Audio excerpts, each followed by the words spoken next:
I almost didn't answer the phone. It was a Thursday afternoon, and I was halfway through reorganizing my garage when my screen lit up with a number I hadn't seen in nearly 3 years: Evelyn Harper, my ex-wife's aunt. I stared at the name for a few seconds, honestly wondering if she had called the wrong person. During my marriage to Claire, I had met Evelyn maybe a dozen times: family dinners, a summer barbecue, one Christmas party where she somehow convinced everyone to play cards until 2 in the morning. She had always been different from the rest of the family, quieter, more observant, the kind of person who listened twice as much as she spoke. After the divorce, I assumed I'd never see any of them again. Yet somehow, her name was on my phone. I answered. Hello? Ethan? Her voice was calm, but I could hear the wind in the background. Yes, this is probably an unreasonable favor, I laughed softly. That's a very worrying way to start a conversation. She ignored that. I'm at the train station in Blackwood. I frowned. I thought you lived in the city. I do, but my brother asked me to check on the old lake house before winter. The caretaker quit last month. And now? And now the weather forecast has changed. I walked to the garage window. The sky was already turning gray. The local news had been talking about an early snowstorm all morning. You need a ride? I can hire someone, she paused. But I remembered you used to drive through snowstorms without complaining. That's not true. You complain constantly. I smiled despite myself. That sounds more accurate. There was a short silence. I understand if you'd rather not. I looked outside again. Truthfully, there was no good reason to say yes. Claire and I had been divorced for years. Our lives had moved in different directions. Helping her aunt wasn't my responsibility anymore. It would have been easier to stay home, finish cleaning the garage, make dinner, watch television, forget the whole thing. Instead, I heard myself say, "Give me 30 minutes." Her voice softened. Thank you. The call ended. I grabbed my coat and car keys. As I pulled out of the driveway, the first snowflakes touched the windshield. They were small, harmless, the kind that never lasts. I remember looking at them and thinking the weather forecasters had exaggerated everything. I remember telling myself that I would drive Evelyn to the lake house, help her unlock the place, have one polite cup of coffee, and be home before dark. It's strange how life works. Sometimes the biggest changes don't begin with a grand decision. Sometimes they begin with a phone call you almost didn't answer, and a road you absolutely should have avoided. The train station in Blackwood was almost empty. A few people hurried toward their cars, collars pulled high against the cold wind. The coffee shop near the entrance had already closed. Snow drifted lazily through the parking lot. I spotted Evelyn immediately. She was standing beneath an old iron lamp, one hand resting on a dark leather suitcase. She looked exactly as I remembered her, and somehow, nothing like I remembered at all. She wore a long cream-colored wool coat with a burgundy scarf wrapped neatly around her neck. Her dark hair fell softly over one shoulder. She wasn't trying to impress anyone. She never had. But there was a quiet elegance about her that made people notice. She saw my truck and smiled, not a dramatic smile, just the kind that made the cold evening seem a little warmer. You came. I climbed out and took her suitcase. I said I would. I wasn't entirely sure. That's slightly insulting. She laughed softly. No, she looked at the dark sky. It's realistic. I placed the suitcase in the back, the wind picked up, snowflakes danced across the empty parking lot. This storm looks worse than they predicted, I said. So I've heard. She opened the passenger door. If you'd like to change your mind, I can still find a hotel. I looked at the empty streets. Every sensible part of me agreed with her, but something else didn't. We're already here. She studied my face for a second. You're still terrible at turning back once you've started something. I've heard that before. My niece used to say it. The mention of Claire settled quietly between us, not painful, just familiar. Evelyn closed the door gently. Neither of us felt the need to say anything else. The drive out of Blackwood was peaceful. For the first 20 minutes, soft music played through the speakers. The heater filled the truck with warm air. Snow-covered fields stretched out on both sides of the road. Evelyn looked out the window. I used to come here every winter. To the lake house? She nodded. My grandparents built it. You must have a lot of memories there. I do. She smiled faintly. Most of them involve card games, fireplaces, and people pretending they weren't eating too much dessert. I laughed. Sounds like my kind of place. She turned toward me. You always liked quiet places. I glanced at her. You remember that? You spent an entire family barbecue sitting on the dock because the house was too noisy. I thought no one noticed. I notice more than people think. Outside, the snowfall became heavier. The road ahead slowly disappeared beneath a blanket of white. I tightened my grip on the steering wheel. Evelyn looked through the windshield. We should probably hurry. I nodded. I was just thinking the same thing. Neither of us realized it then, but somewhere ahead, Beyond the trees, beyond the frozen lake, a blizzard was waiting for us. And before the night was over, one quiet conversation beside a fireplace would change both of our lives forever. The weather changed so gradually that neither of us noticed it at first. One minute, snow was drifting gently across the road.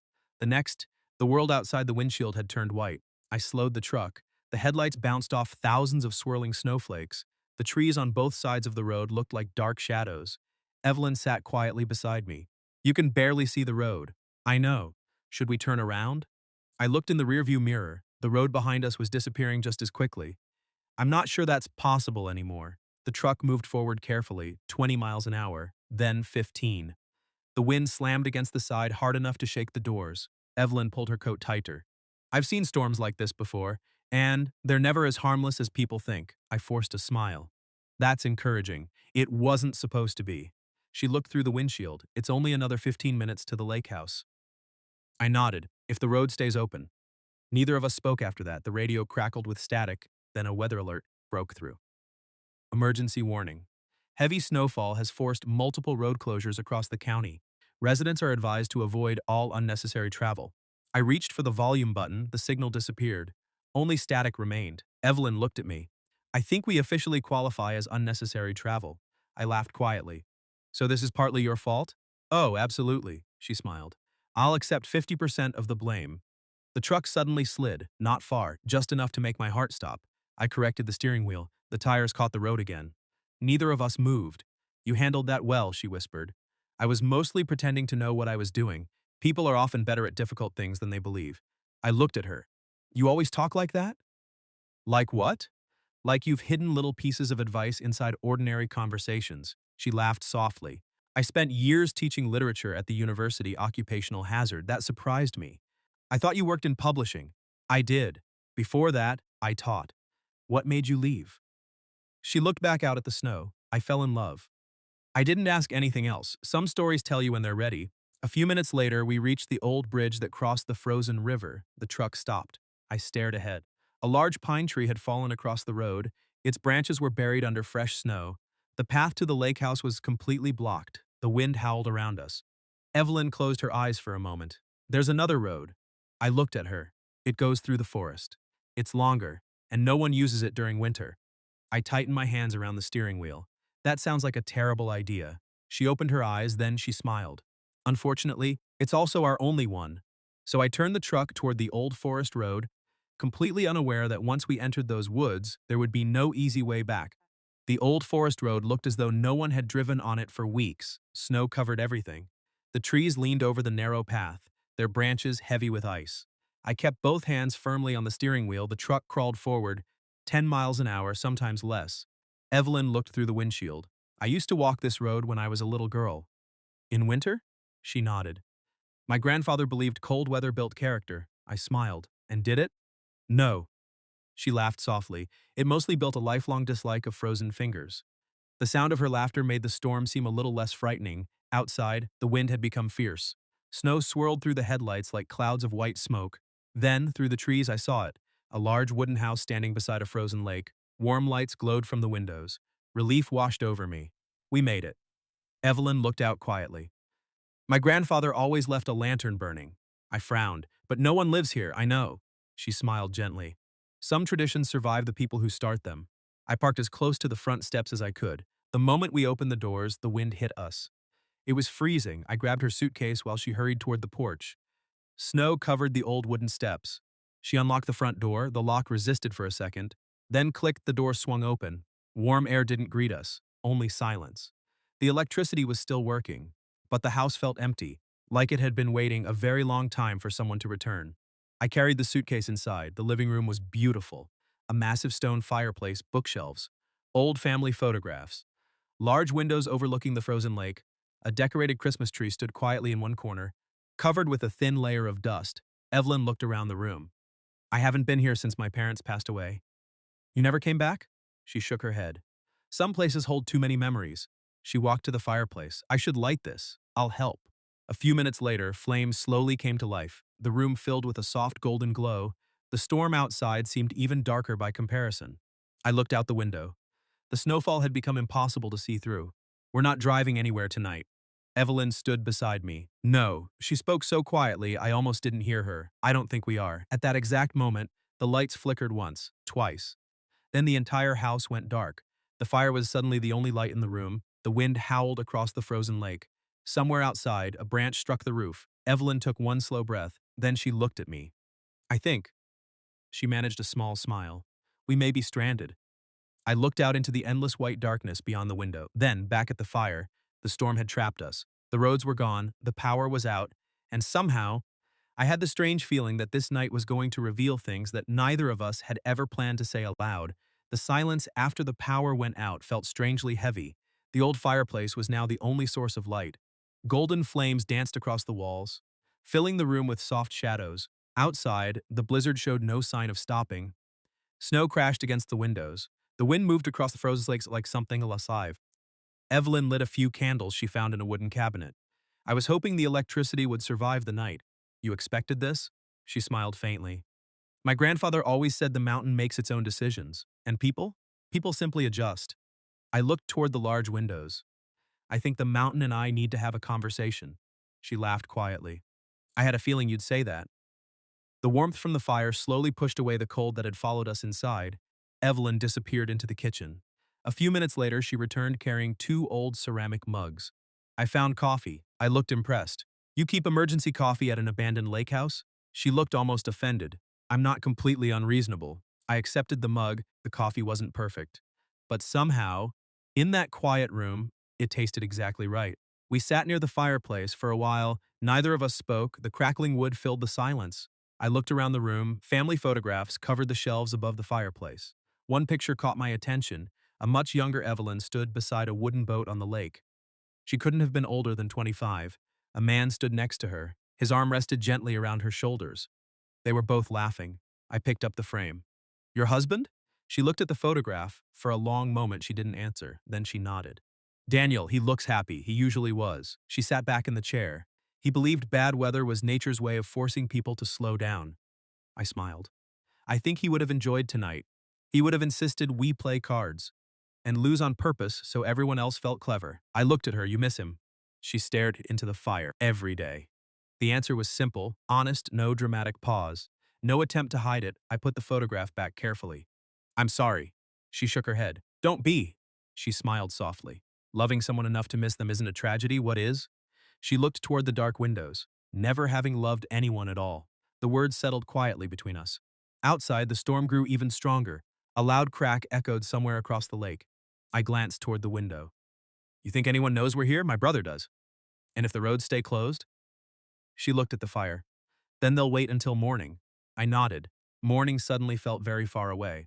Evelyn stood and walked to an old bookshelf. She reached behind a row of novels and pulled out a dusty wooden box. She held it carefully in both hands. I haven't opened this in years.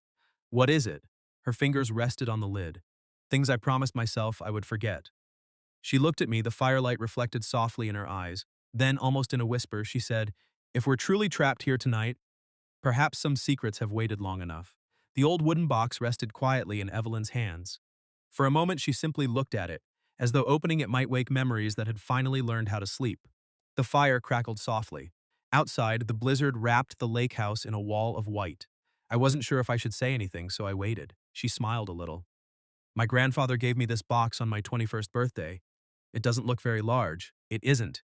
She ran her fingers across the carved lid.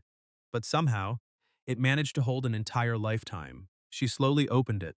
Inside were old photographs, a silver pocket watch, a few dried flowers tied together with faded blue ribbon, and a bundle of letters. She picked up one of the photographs and handed it to me. A young Evelyn stood on the frozen lake. The same man from the picture above the fireplace stood beside her. Daniel, they looked happy, carefree, the sort of people who believed difficult things only happen to other families. You were right, I said. He looks like someone who laughed often. He did. Her eyes softened. He had a terrible singing voice. I smiled. That's disappointing. Oh, it was awful, she laughed quietly. He insisted on singing anyway. The room felt warmer somehow, not because of the fire, because she was remembering someone she had loved without trying to hide the pain. She placed the photograph back into the box. Then she picked up one of the letters. I never showed these to anyone. You don't have to show me either. I know. She looked at the envelope. But perhaps I want to. She unfolded the paper carefully. The handwriting was neat and confident. She didn't hand it to me. She simply read a single sentence aloud. If life ever gives you another chance to be happy, don't refuse it because of me. She folded the letter again. I looked at the fire.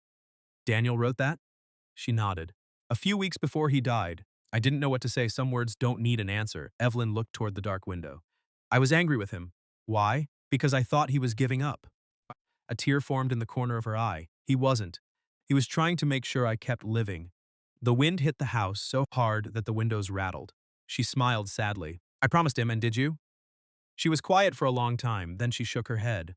I worked, I traveled, I visited family, but living, she looked down at the old letter. I don't think I ever truly started again. The fire burned lower. I reached for another piece of wood and placed it onto the flames. Neither of us spoke, then she looked at me. You know something strange, Ethan? What? Every time I saw you at family gatherings, I thought you looked lonely. I blinked. I was married. I know. She smiled gently. But those aren't always the same thing. The truth of those words stayed in the room between us. Outside, the blizzard showed no mercy. Inside, an old letter rested beside the fire. And for the first time that night, I realized Evelyn wasn't the only one carrying secrets she had never told anyone. The fire had burned low. Outside, the blizzard showed no signs of ending. The lake had disappeared beneath the storm. The world beyond the windows no longer existed. There was only the old cabin, the sound of the wind, and two people who had stopped pretending they were strangers.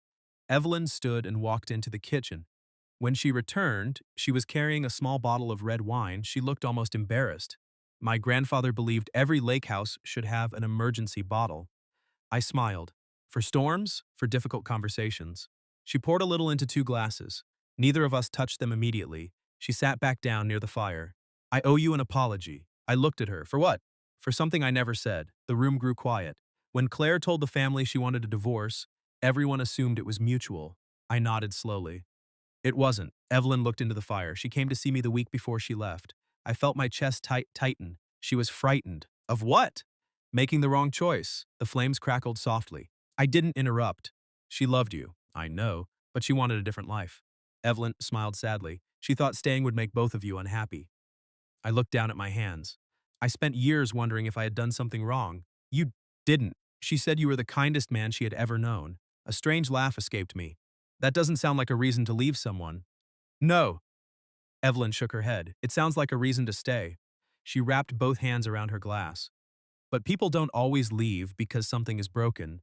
Sometimes, they leave because they become someone different. The words hurt, not because they were cruel, because they were true.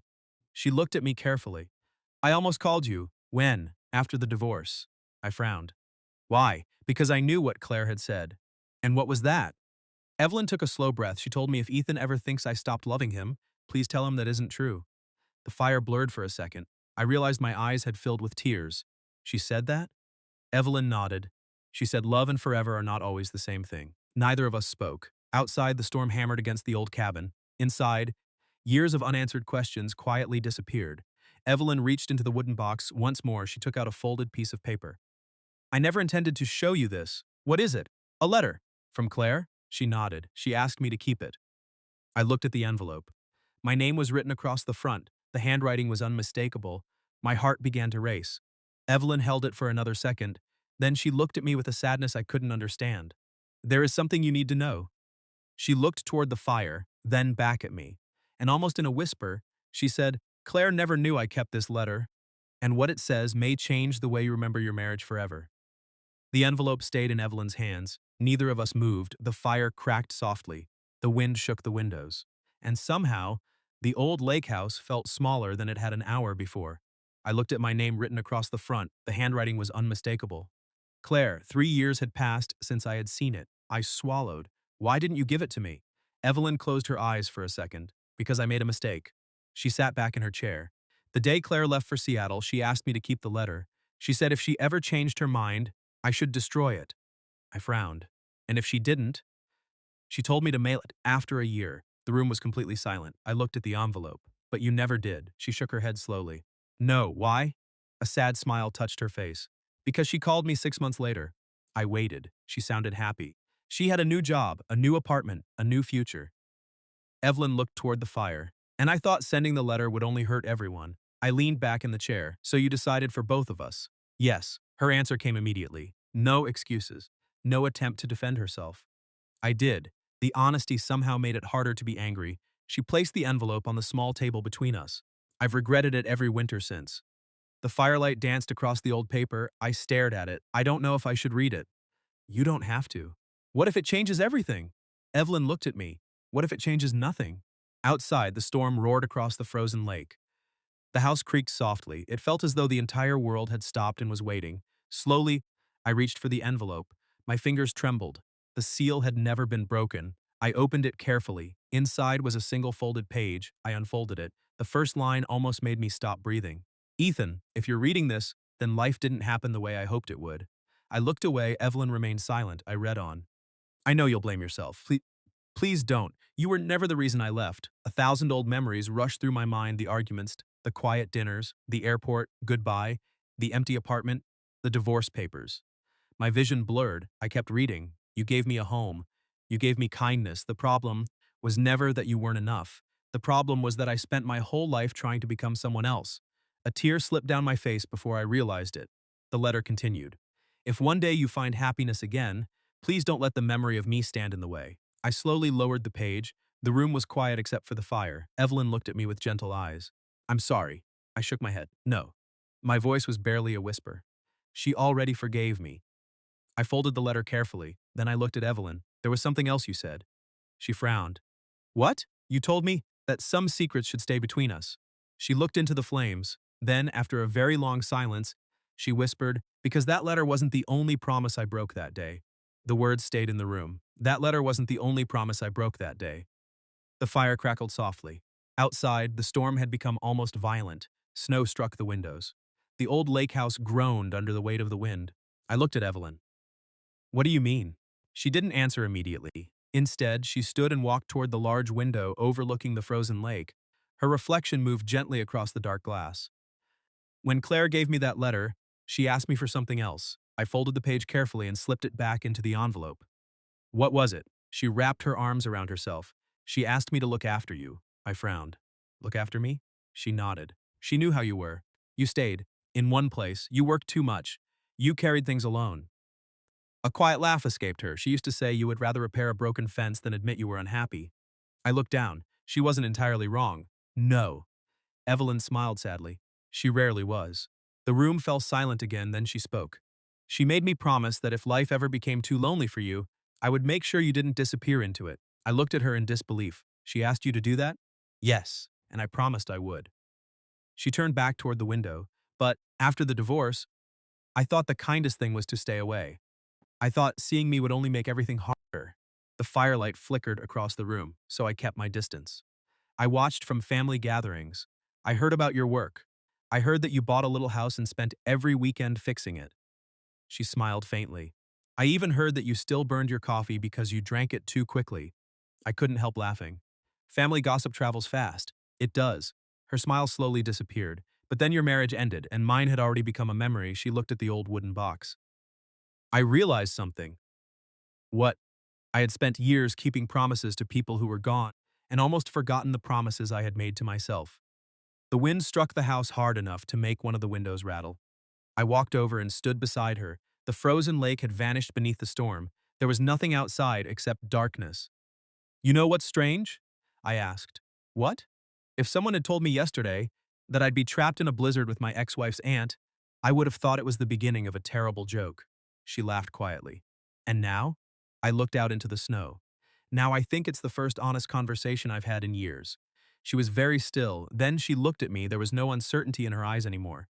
Only kindness, only truth. Ethan, I think Claire understood something before either of us did. What? She took a slow breath, then, almost in a whisper, she said, I don't think she was asking me to protect you. I think she was asking me to make sure you found your way back to life. Neither of us slept. The blizzard refused to let the night end quietly. The wind moved across the old lake house like waves against a ship. The fire had burned down to glowing embers. I sat in the old armchair with Claire's letter resting in my hands. Evelyn stood by the kitchen window making fresh coffee. The smell slowly filled the room. You still drink it too quickly, she said. I looked up. You've been waiting all night to say that again, haven't you? She smiled. Perhaps. She brought one of the mugs over and sat beside me. Not too close, not too far away, just beside me. We watched the fire for a while. Finally, I looked at her. Do you think Claire would be angry? Evelyn didn't answer immediately. She thought about it. Then she shook her head. No. Why? Because she knew both of us. She looked down at her coffee. She knew you would carry guilt long after everyone else had let it go. And she knew I would spend years hiding behind old memories. A soft silence settled between us. Outside, the storm was beginning to lose its strength. I unfolded the letter one last time. At the very bottom of the page, beneath everything else, Claire had written one final sentence. I smiled sadly. What is it? Asked. I handed her the letter. She read the last line quietly. Please promise me neither of you will spend your lives living in the past. She closed her eyes. A single tear slipped down her cheek. I forgot she wrote that. I looked at the fire. Maybe we both did. Morning slowly arrived. The sky beyond the windows changed from black to deep blue. The snow had stopped. The frozen lake looked peaceful again. The world outside had returned. I opened the front door. Cold winter air rushed inside. The entire landscape was covered in untouched snow. Evelyn walked onto the porch beside me. It looks different. The storm? She nodded. No. She looked across the lake, the future. I turned toward her. You know, when you called me yesterday, I almost didn't answer. She smiled softly. I'm glad you did. So am I, she laughed quietly. Daniel used to say snowstorms have a strange habit of changing people. I think he was right. I looked out across the frozen lake, then back at her. I don't know what tomorrow looks like. Neither do I. But I know one thing. What? I don't want this night to become another memory we're both afraid to talk about. She reached for my hand, not dramatically, not uncertainly, just gently. I don't want that either. The morning sun finally broke through the clouds, light spilled across the frozen lake, the old cabin, the quiet porch, and the two people standing there. Evelyn looked at me, then she smiled. There's one last thing. What? She squeezed my hand softly. When we get home, don't tell Claire about tonight. I blinked. Because it's a secret? She shook her head. A warm smile touched her face. No, because tonight wasn't about the past. She looked out across the snow-covered lake. It was about finally giving ourselves permission to have a future. Together, we walked back inside the old lake house, and for the first time in years, neither of us felt lonely anymore.